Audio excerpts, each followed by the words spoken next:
Hey guys, my name is Simeo, and today, now that I finally had a chance to play the full game of Battlefield 1, I wanted to give my general impressions on it, the good and the bad. So far, I'm having a blast with the title. I think it's incredibly enjoyable, but that doesn't mean it's perfect, and there are some things that I was slightly disappointed by that I think are worth mentioning. And so to start things off, and probably the most important aspect about any first-person shooter is that the combat is very satisfying, and I think that's due in part because there's just a nice level of skill here. One of the reasons why I believe this to be the case is that all the classes play completely differently because they've got predefined strengths and weaknesses. If you run around with a light machine gun, for example, it doesn't just play like an assault rifle with more ammo like it did back in Battlefield 4. You're really going to have to play it completely differently compared to the assault class, or of course to the medic and the scouts. I think it's because of this that when you do get into a firefight with someone and you come out on top, that makes it all the more gratifying, either because you had the advantage and you took advantage of its strengths, or you were able to overcome your weaknesses and come out on top. I had a moment where I was in the new city map. I was trying to take someone out at a distance, realized that the shotgun that I was using was not going to get the job done, so I threw a grenade. That grenade flushed one of them out in the open, did a little bit of splash damage, and then I was able to take him out with a nice shotgun blast. I then realized that the other guy was pretty hunkered down, and a shotgun really wasn't going to be able to do it either, so I ran into a building, got up the second story to kind of confuse him, and then took him out from top. It's those moments like that that make you want to keep playing. When you're able to use your strengths and use the environment and all the different tools at your disposal, that just makes for a really fun combat experience, and I think that Battlefield 1 really excels in that category.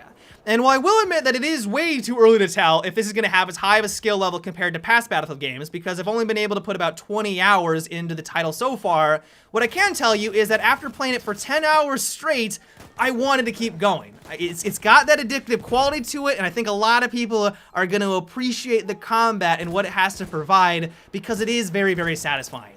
Now, one thing that I am slightly disappointed by, though, is the lack of weapon variety.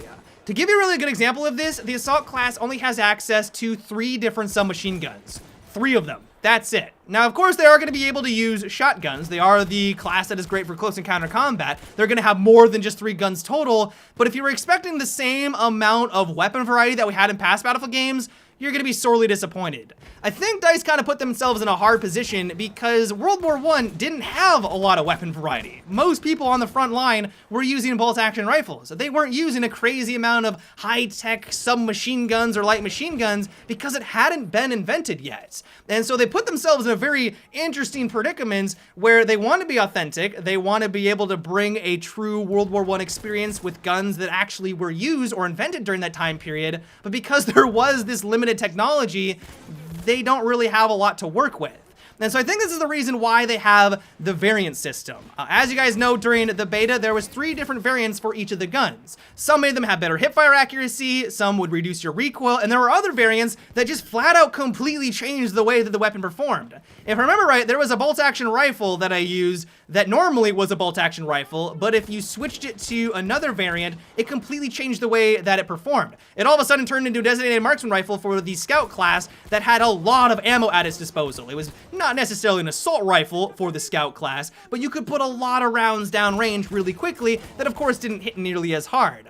And so I will give it to DICE that they did find a really creative workaround. If you were expecting to have like 10 different submachine guns, you were expecting to have a wide array of different weapons at your disposal, you might be slightly disappointed. One thing that they absolutely nailed, though, is the sound design. DICE has always been really good when it comes to gun sounds and making their games sound fantastic, but Battlefield 1 has been taken to a completely different level. It is an experience to be had when you're charging from sector to sector in the new operations game mode.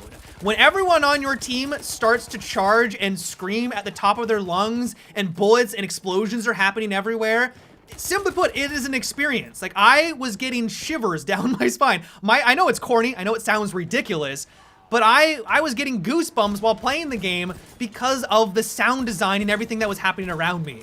And so, as always, not only does the game look amazing, graphically it's gorgeous, but the sound just takes it to another level. They really went above and beyond here. It makes it just an experience to be had, and I gotta give a big tip of my hat to DICE and everyone that worked on the sound in this game.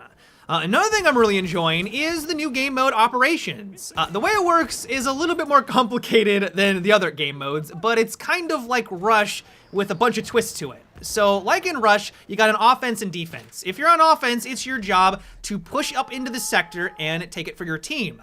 But instead of arming in MCOM like you would in Rush, you just hold on to the capture points like in Conquest. If you take all of the points, you win that sector and you move on to the next sector. Now, the twist on it is that if the defensive team is able to hold off the offensive team, they burn through all 150 tickets that the offensive team has at their disposal, they don't necessarily win the round. The offensive side gets 3 chances at this. So like in a normal game that takes, let's say 20 to 30 minutes, you'd think it would be done, but that's not the case in operations. So let's say, for example, on the first go around with their first battalion, the offensive team was able to push over and take 4 different sectors. When they start the next round, they're gonna be on that 5th sector to try to keep pushing that front line going.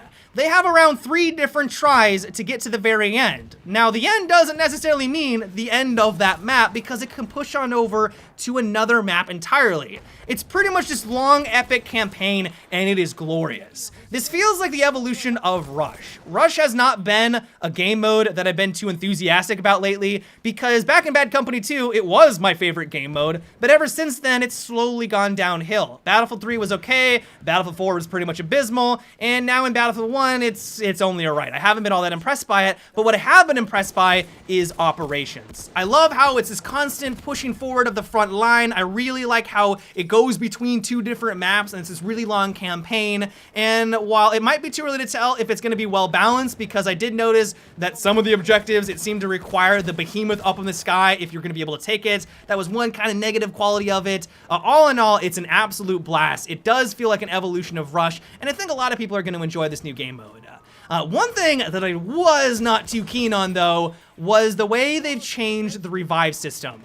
You would think in a game where they're really trying to incentivize teamwork, and they are. There's a lot of examples of where DICE is clearly trying to get you to play the objective. They want you to do these team-based actions. It seems really weird with the way they've set up the revive system. So the way revive works is that if you die, you can basically hold down the spacebar or hold down the revive button and skip the revive screen entirely. Like if you want to, you can basically be dead and then back at the spawn screen in under a second pretty much. Now, it doesn't actually allow you to spawn back in faster, but this is an option, and I don't know why it's an option. So I've run around as the medic on numerous occasions while I was at this event, tried to revive someone who I saw die directly in front of me. I brought out my little syringe to try to get them back up, and their revive symbol started to blink really quickly, and they disappeared. Like, I just couldn't do it because they were holding down the space bar. I don't know why I have no idea why they added the system on in. People are going to be impatient. They're going to train themselves to hold down the button to get back to the spawn screen. I noticed it already when I was at this event. It happened over and over and over again, and it was really disheartening to play as a medic and not be able to revive people when I just don't think they realized what they were doing. And so at least for me, I'm hoping that they make some changes. Maybe revert it back to what it was back in Battlefield 4. I felt like that system was fine because at least right now, the system that they have in place really disincentivizes teamwork. It bypasses one of the most important gadgets in the game, and I really just do not like the system. The last thing I wanted to talk about are the maps themselves. So far, I've been very impressed by them. The one that I think is my favorite right now is Amiens or St. Quentin Scar. Amiens, the new city map, is phenomenal. I think it reminds me most of an infusion of Seine Crossing and Grand Bazaar from Battlefield 3.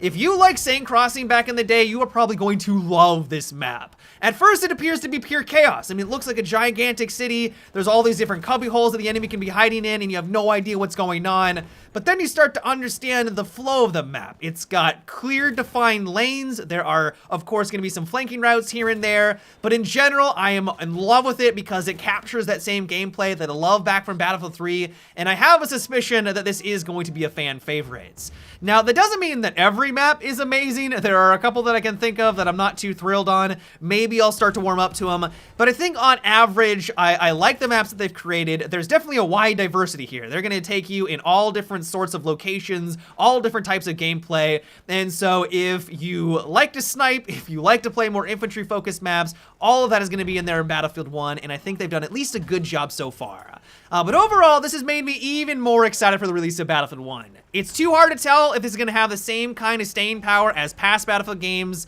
Honestly, who knows what the release is going to be like? I mean, this is a Battlefield game. This is a DICE game. They're usually always buggy and glitchy on the release. But as long as what we played at this event is any indication of what it's going to be like when the game goes live, I'm crossing my fingers because from what I saw, it looks like they may have a recipe for success. But yeah, guys, that is about it for today's video. I hope you enjoyed, and until tomorrow, have a good one and take it easy.